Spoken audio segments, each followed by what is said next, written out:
Good evening दोस्तों। आज हम स्टार्ट करेंगे, 2 चैप्टर कंप्लीट कर लिए थे। तीसरा चैप्टर आपका रासायनिक अभिक्रिया एवं समीकरण अपचयन उपचयन की बात करेंगे यहाँ पर। तो फर्स्ट नंबर क्वेश्चन से स्टार्ट करते हैं। निम्न में से कौन सा रासायनिक परिवर्तन का उदाहरण नहीं है? तो दूध से दही जमना रासायनिक परिवर्तन है। बनी हुई सब्जी खराब हो जाना रासायनिक परिवर्तन है। नौशादर का उद्रपातन ये भौतिक परिवर्तन है। लोहे पर जंग लगना ये आपका रासायनिक परिवर्तन है। तो देखिए इसे 3 नंबर ऑप्शन सही रहेगा। निम्न में से कौन सा भौतिक परिवर्तन का उदाहरण नहीं है? तो शक्कर का पानी में विलयन, नौशादर, अमोनिया का उद्रपातन, कोयले का दहन ये आपका रासायनिक परिवर्तन है। ठीक है दोस्तों।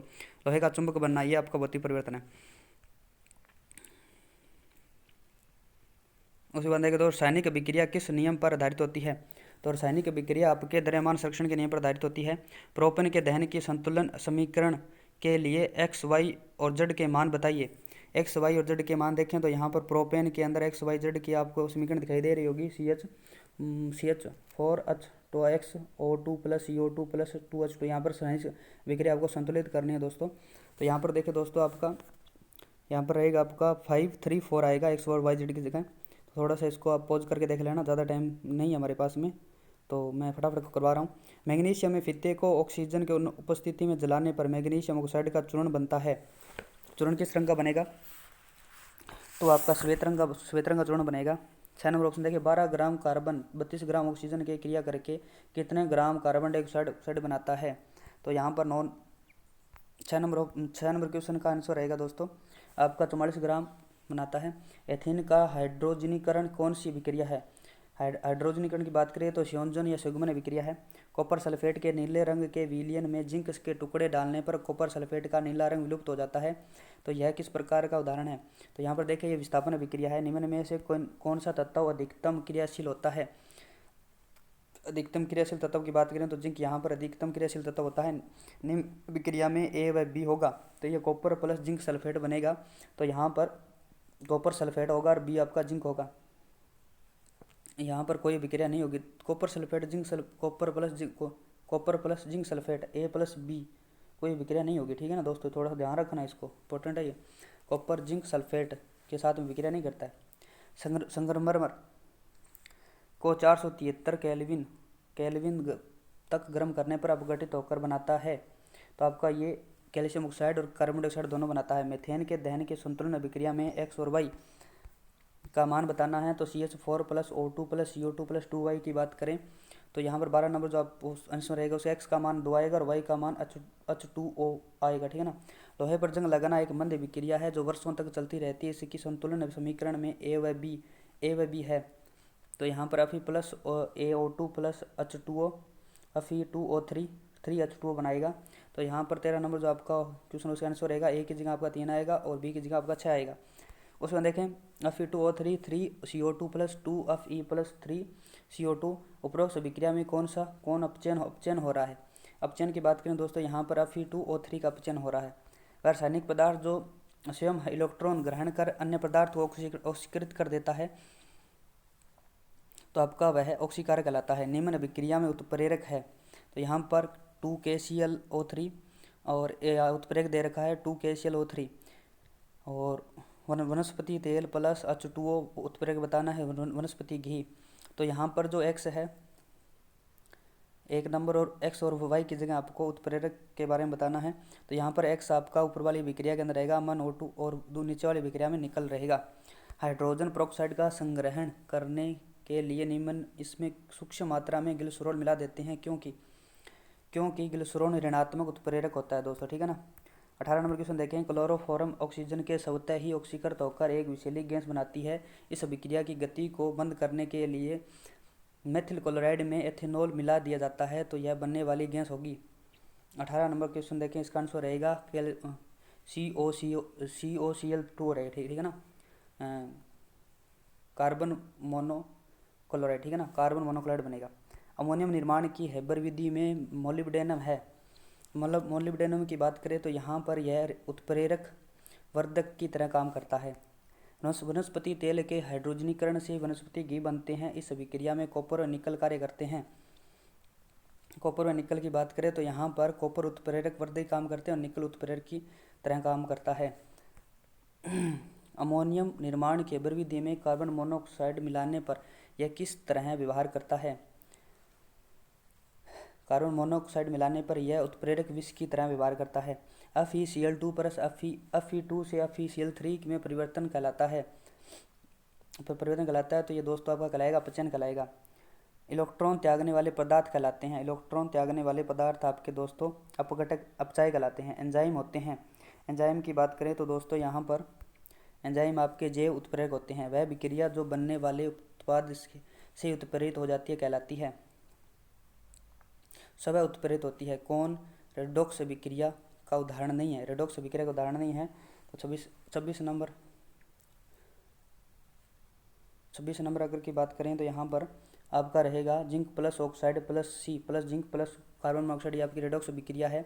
Fe2O3 plus 3OCO2 2Fe plus 3CO2 ये आपकी रेडॉक्स विक्रिया है। लेकिन copper plus zinc sulphate plus copper sulphate plus zinc ये आपकी रेडॉक्स विक्रिया नहीं है। जिंक प्लस कॉपर सल्फेट और जिंक सल्फेट प्लस कॉपर ये आपकी रेडॉक्स विक्रिया। 4th नंबर आपका सही है, लेकिन 3rd नंबर आपकी रेडॉक्स विक्रिया नहीं है। श्वसन एक विक्रिया है।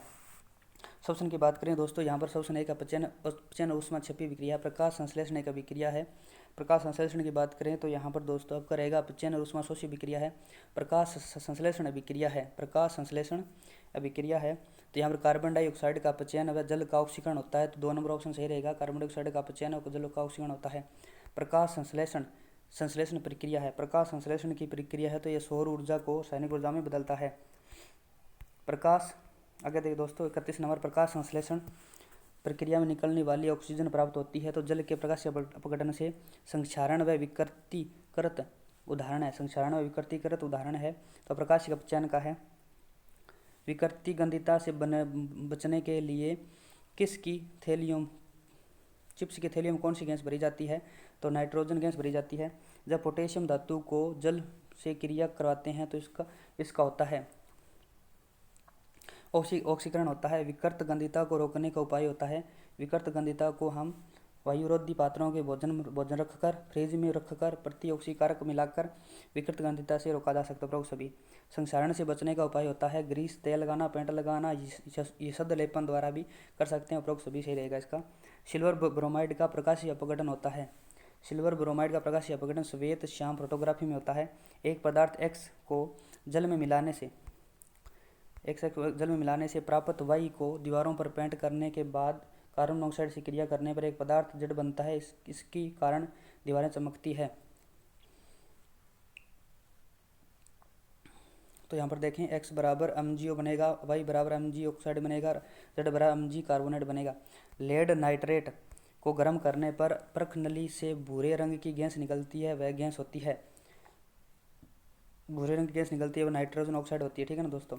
उसके बाद में देखिए दोस्तों आगे 10 जो आपका 40 नंबर क्वेश्चन, सामान्यतः धातु की विक्रिया अम्ल से कराने पर हाइड्रोजन गैस बाहर निकलती है। यदि कॉपर की विक्रिया H2SO4 से कराए तो उत्पाद के रूप में प्राप्त होता है।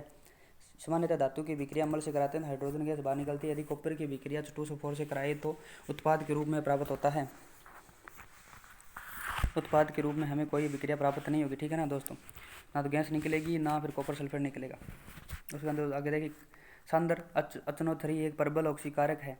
इसके विक्रिया धातुओं से करवाते हैं तो हाइड्रोजन गैस निकलने की जगह जल बनता है। कौन सी धातु की विक्रिया सांद्र HNO3 से करवाने पर हाइड्रोजन गैस बाहर निकलती है? तो यहाँ पर मैग्नीशियम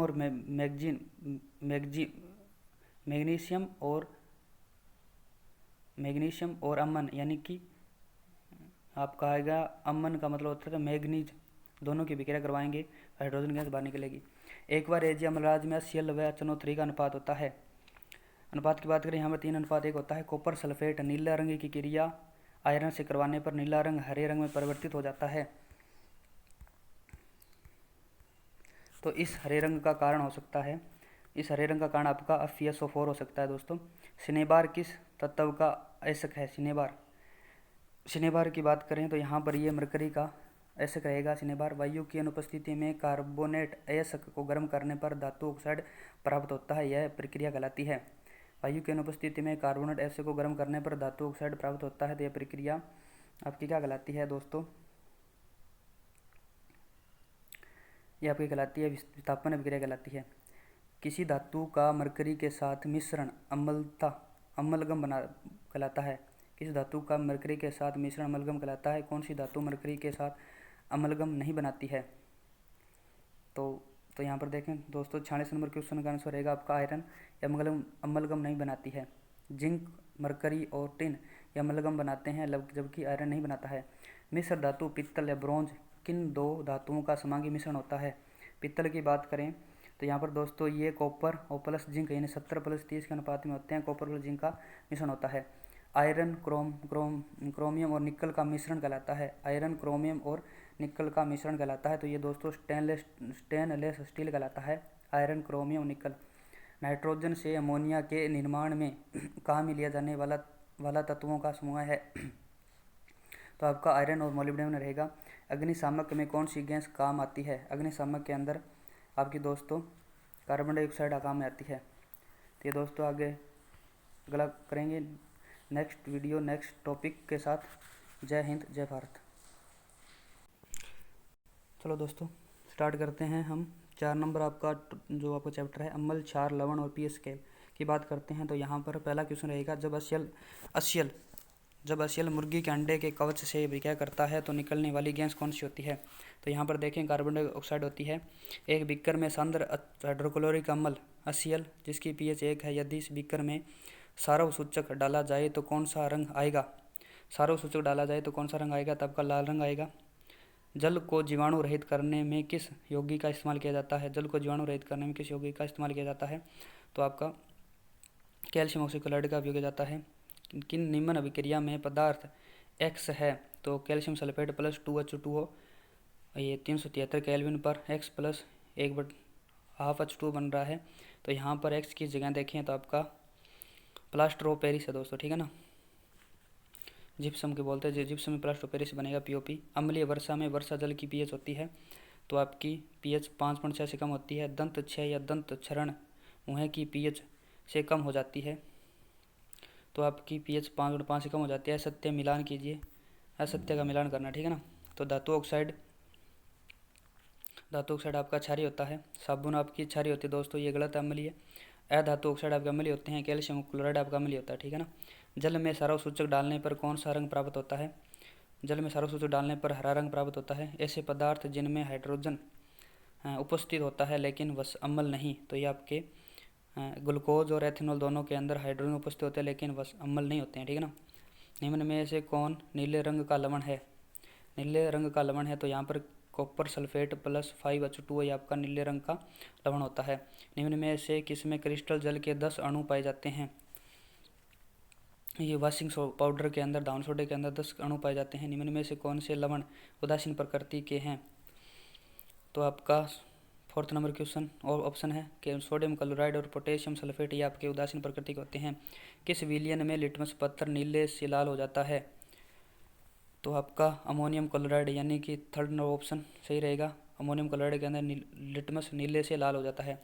यदि मिट्टी का सारव सूचक द्वारा परीक्षण करने पर हरा रंग देती है तो मिट्टी में मिलाया जाएगा। मिट्टी के अंदर अगर हम हरा देते हैं तो मिट्टी में मिलाया जाएगा। तो यहाँ पर देखें किसी की भी ज़रूरत नहीं, हरे रंग के अंदर आपको उदासीन होता है, ठीक है ना। निम्न में से कौन सा प्रबल अम्ल नहीं है? निम्न में से कौन सा प्रबल अम्ल नहीं है? प्रबल अम्ल नहीं यानी कि ऐसा प्रबल अम्ल के अंदर नहीं आता है। तो 15 नंबर आपका इसका रहेगा CH3COON ये आपका प्रबल अम्ल नहीं है, जबकि नाइट्रिक अम्ल HNO3 H2SO4 सल्फ्यूरिक अम्ल HCl हाइड्रोक्लोरिक अम्ल ये आपके प्रबल अम्ल होते हैं दोस्तों। निम्न में से कौन सा क्षार प्रबल क्षार जैसी विक्रिया नहीं करता है? कौन सी क्षार प्रबल क्षार जैसी विक्रिया नहीं करता है? तो ये आपका अमोनियम हाइड्रोक्साइड प्रबल क्षार जैसी विक्रिया नहीं करता है, बाकी सभी करते हैं। 2 विलयन X और Y का परीक्षण सारव सूचक द्वारा किया जाता है तो X नारंगी रंग का और Y लाल रंग देता है, तो कौन सा अधिक प्रबल अम्ल है? तो 17 नंबर देखें तो यहाँ पर Y आपका अधिक प्रबल अम्ल है। कौन सा तत्व सभी अम्लों में उभयनिष्ठ होता है? तो यहाँ पर हाइड्रोजन उभयनिष्ठ होता है। 10 ml NaOH का उदासीन करने के लिए 8 ml HCl की जरूरत है, तो 20 ml NaOH को उदासीन करने के लिए कितने ml HCl की आवश्यकता होगी? तो 19 नंबर का आप देखें तो यहाँ पर 16 ml आपको HCl की आवश्यकता होती है। धातु ऑक्साइड की प्रकृति होती है, तो धातु ऑक्साइड की अगर प्रकृति की बात करें तो ये क्षारीय होती है। निम्न में से किस ऑक्साइड की प्रकृति उभयधर्मी होती है? तो यहाँ पर उभयधर्मी की बात करें, उभयधर्मी ऑक्साइड प्रकृति नहीं है, तो यहाँ पर जिंक ऑक्साइड आपका उभयधर्मी प्रकृति का होता है। Al2O3 उभयधर्मी होता है एल्यूमिनियम ऑक्साइड, और As2O3 आपका AS2O3 उभयधर्मी होता है, जबकि AS2O5 आपको उभयधर्मी प्रकृति का नहीं होता है दोस्तों, ठीक है ना। 22 नंबर क्वेश्चन देखिए, निम्न में से कौन सा धातु ऑक्साइड अम्लीय प्रकृति का है। धातु ऑक्साइड अम्लीय प्रकृति का है तो यहाँ पर Bi2O5 अम्लीय प्रकृति का होता है। निम्न में से कौन सा अधातु ऑक्साइड अम्लीय प्रकृति का, अधातु ऑक्साइड अम्लीय प्रकृति का अधातु पूछी है तो यहाँ पर NO2 ये आपका अधातु है जो अम्लीय प्रकृति का होता है। उपधातु के ऑक्साइडों की प्रकृति हो सकती है, उपधातु के ऑक्साइडों की प्रकृति हो सकती है तो अम्लीय और उभयधर्मी दोनों हो सकती है। जल की प्रकृति होती है, जल की प्रकृति होती है दोस्तों, ये उभयधर्मी होता है। जल आपका अधातु ऑक्साइड की प्रकृति हो सकती है, अधातु ऑक्साइड की प्रकृति आपकी उदासीन हो सकती है, उभयधर्मी हो सकती है और अम्लीय तीनों हो सकती है, ठीक है। उपरोक्त सभी इसका आंसर सही रहेगा। आवर्त सारणी में कौन सा ब्लॉक है जिसमें धातु, अधातु, उपधातु तीनों प्रकार के तत्व पाए जाते हैं। तो 27 नंबर का आप देखेंगे तो यहाँ पर पी ब्लॉक के अंदर धातु, उपधातु और उपधातु तीनों पाई जाती है। कौन सा कथन सत्य है। सत्य की बात करें तो 28 नंबर की अगर बात करेंगे दोस्तों तो यहाँ पर देखें H3PO2 इसको हाइपोक्लोरस अम्ल बोलते हैं, क्षारकता 1 होती है तो ये सत्य है दोस्तों। H3PO3 के अंदर ऑर्थोफास्फोरिक अम्ल बोलते हैं तो इसको यह भी सत्य है, इसकी क्षारकता 2 होती है। H3PO4 के अंदर फास्फोरिक अम्ल है, H3PO4 फास्फोरिक अम्ल है, इसकी क्षारकता 3 होती है। उपरोक्त सभी सत्य, तीनों दोस्तों सत्य हैं। ध्यान में रखना H3PO2 हाइपोफास्फोरस अम्ल है, क्षारकता 1। H3PO3 ऑर्थोफास्फोरिक अम्ल, क्षारकता 2। H3PO4 फास्फोरिक अम्ल, क्षारकता 3। उपरोक्त सभी सत्य है। हेबर प्रक्रम में अमोनिया बनाने में कौन सी स्थिति सहायक है। हेबर के अंदर आपके देखें यहाँ पर निम्न ताप होना चाहिए और उच्च दाब होना चाहिए दोस्तों, ठीक है ना। हेबर विधि के अंदर निम्न ताप और उच्च दाब होना चाहिए। 2 नंबर ऑप्शन इसका सही रहेगा। इसके बाद 30 नंबर क्वेश्चन की बात करते हैं दोस्तों। 30 नंबर आपका क्वेश्चन है, अम्ल जल की उपस्थिति में, अम्ल जल की उपस्थिति में क्या करता है। तो अम्ल जल की उपस्थिति में दोस्तों देखें तो यहाँ पर H+ आयन OH- यानी थर्ड नंबर ऑप्शन आपका सही रहेगा। H+ आयन ज़्यादा देता है और OH- कम देता है। वह यौगिक जिसमें OH आयन नहीं पाया जाता है लेकिन वह जल की उपस्थिति में OH आयन देता है तो यह अमोनिया होता है, ठीक है दोस्तों। निम्न में से प्रबल विद्युत अपघट्य नहीं है। प्रबल विद्युत अपघट्य की बात करें तो यहाँ पर NH4OH आपका 4th नंबर ऑप्शन, यह प्रबल विद्युत अपघट्य नहीं है, जबकि HNO3 NaCl और KOH आपके प्रबल विद्युत अपघट्य हैं। कौन सा कथन गलत है। कथन के गलत की बात करें दोस्तों यहाँ पर तो थर्ड ऑप्शन गलत रहेगा, जबकि 2 ऑप्शन से रहेंगे। प्रबल विद्युत अपघट्य के वियोजन की मात्रा सांद्रता पर निर्भर नहीं करती है। दुर्बल विद्युत अपघट्य के वियोजन की मात्रा सांद्रता के व्युत्क्रमानुपाती होती है। जसम आयन प्रभाव की उपस्थिति दुर्बल विद्युत अपघट्य के वियोजन की मात्रा बढ़ाती है। थर्ड ऑप्शन गलत रह जाएगा। पीएच मीटर के बारे में बताइए। तो पीएच मीटर के बारे में बताया था सोरेनसन ने दोस्तों, सोरेनसन ने। लुईस अवधारणा के अनुसार सत्य है। लुईस अवधारणा के अनुसार अगर आप देखेंगे तो यहाँ पर लुईस अम्ल होते हैं वो लोन पेयर देते हैं। वे पदार्थ जो जल की उपस्थिति में OH- आयन देते हैं कहलाते हैं। तो 36 नंबर का आप देखेंगे तो यहाँ पर आपके वह संकल्पना दी थी आरहेनियस ने, जो OH- आयन देते हैं तो आरहेनियस ने दी थी दोस्तों, ठीक है ना। और 37 नंबर की बात करें दोस्तों तो यहाँ पर किसी अम्ल की H+ 10⁻⁴ है, इस अम्ल की pH क्या होगी। तो इसकी अम्ल की pH आपके दोस्तों 5 रहेगी, ठीक है ना। सॉरी 5 नहीं, इसकी 4 रहेगी, pH मान 4 रहेगा। -4 है तो ये 4 रहेगी। क्षारीय विलयन के लिए सही है। क्षारीय विलयन के बारे में सही है तो देखें दोस्तों, क्षारीय विलयन के अंदर OH- आयन की अधिकता होती है, 1 नंबर सही है। और क्षारीय pH मान -7 से अधिक होता है, ये भी सही है इसका। और pH 7 से अधिक होती है, ये भी सही है, ठीक है ना। उपरोक्त सभी सत्य होते हैं, उपरोक्त सभी सत्य है, ठीक है ना। अम्लीय विलयन के लिए सही है। अम्लीय विलयन की बात करें तो इसके लिए भी उपरोक्त सभी सही रहेगा। H+ की अधिकता होती है और 10⁻⁷ से इसका ज़्यादा होता है और pH मान 7 से अधिक होता है, ठीक है ना। सॉरी pH 7 से कम होती है और सभी सत्य। उदासीन के लिए बात करें तो H+ और OH- आयन बराबर होते हैं, pH 7 होती है, H+ 10⁻⁷ होता है, उपरोक्त सभी ये सही रहेगा दोस्तों, ठीक है ना। कौन सा संबंध गलत है। गलत संबंध की बात करते हैं यहाँ पर दोस्तों। 41 नंबर के अंदर देखेंगे हम तो आपका KH बराबर 10⁻14, यह आपका गलत है दोस्तों, फर्स्ट ही गलत रहेगा इसका। pH और POH बराबर 14 होता है और KO बराबर H+ और OH- रहेगा और H+ के बाद 10⁻- pH रहेगा, ठीक है ना। उसके बाद में देखिए 42 नंबर 0.1 मोलर HCl की pH होती है, 0.1 मोलर HCl की pH ज्ञात करो, ठीक है ना। 42 नंबर के अंदर देखेंगे दोस्तों, तो इसकी pH 1 होती है। निम्नलिखित में से किस लवण का जल अपघटन होता है? लवण का जल अपघटन होता है। 43 की बात करते हैं तो CH3COO का जल अपघटन होता है।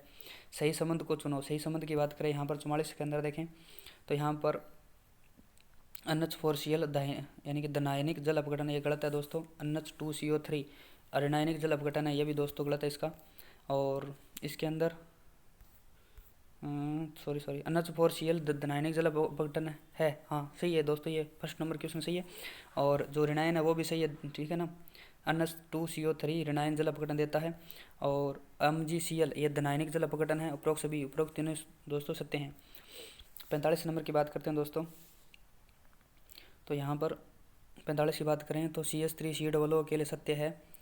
तो यहाँ पर दुर्बल अम्ल प्लस प्रबल क्षार है, ये pH 7 से अधिक है, इसकी pH 7 + 1 1/2 pOH और log प्लस 1/2 log C होगा। उपरोक्त सभी ये चारों सत्य है दोस्तों। 46 की बात करें NH4Cl के लिए सत्य है, तो चारों ही सत्य है। इसके दुर्बल क्षार और प्रबल अम्ल है, pH 7 से कम है और pH 7 -1/2 P -1/2 log C, उपरोक्त सभी इसके सत्य रहेगा। दुर्बल अम्ल और दुर्बल क्षार के लिए सही का समीकरण की बात करें दोस्तों, तो 47 नंबर के अंदर अगर बात करें तो इसका थर्ड नंबर ऑप्शन सही रहेगा। 7 + 1/2 PK प्लस -1/2 PK भी, ठीक है ना। और उसके अंदर देखिए एक लुईस अम्ल के लिए सत्य कथन है। लुईस अम्ल के बाद सत्य कथन की बात करें, यहाँ पर H+ अधिक होता है, OH- कम होता है। दुर्बल अम्ल और दुर्बल अम्ल का प्रबल क्षार के साथ बने लवण से मिलकर बना बफर क्या कहलाता है? तो आपका अम्लीय बफर कहलाता है दोस्तों। एक नंबर ऑप्शन सही रहेगा। दुर्बल अम्ल प्लस संयुग्मी क्षार मिलकर कौन सा बफर बनाते हैं? तो दोस्तों इसके अंदर अम्लीय बफर बनाते हैं। हेंडरसन समीकरण क्या है? हेंडरसन समीकरण की बात करें दोस्तों, ध्यान में रखना ये चारों आपके हेंडरसन समीकरण होती है। pH बराबर pKa प्लस log साल्ट बटे एसिड, ठीक है ना। उसके बाद में POH बराबर pKb प्लस log साल्ट बटे बेस, ठीक है ना। और pH बराबर 10⁻14 PKb माइनस log साल्ट बटे बेस, बॉक्स भी सत्य है दोस्तों, ठीक है ना। 52 नंबर क्वेश्चन देखिए, निम्न में से असत्य कथन बताना है। तो 52 नंबर की बात करते हैं दोस्तों यहाँ पर, तो आपका 4th नंबर क्वेश्चन असत्य रहेगा, लेकिन तीनों पूर्व असत्य हैं। अम्लीय माध्यम में फिनोप्थलीन रंगहीन होता है और क्षारीय माध्यम में फिनोप्थलीन गुलाबी रंग का हो जाता है। मेथिल ऑरेंज क्षारीय माध्यम में पीला रंग देता है। मेथिल ऑरेंज क्षारीय माध्यम के अंदर पीला रंग देता है। कौन सा कथन सत्य है?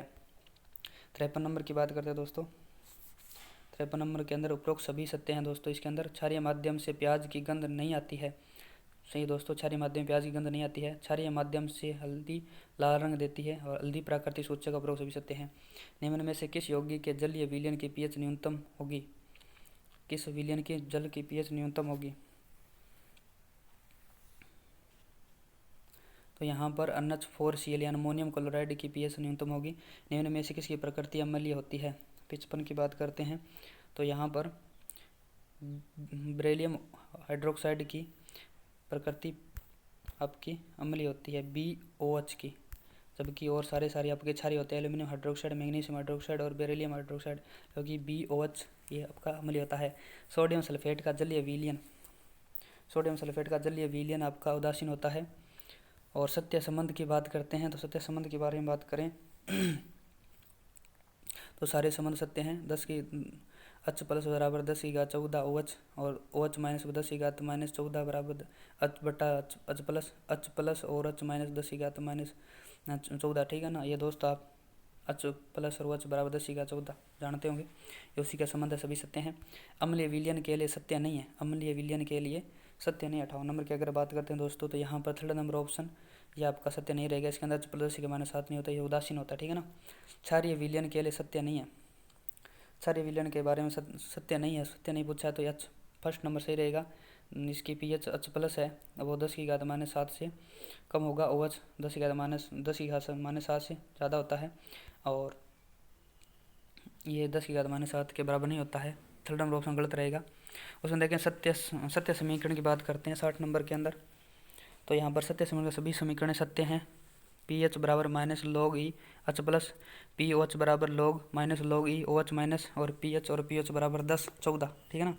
निम्न में से कौन सा विलयन बफर के रूप में कार्य करता है? तो यहाँ पर बफर के रूप में मेथिल एसिटिक अम्ल प्लस CH3COO बफर के रूप में कार्य करता है। थर्ड नंबर ऑप्शन आपका सही रहेगा।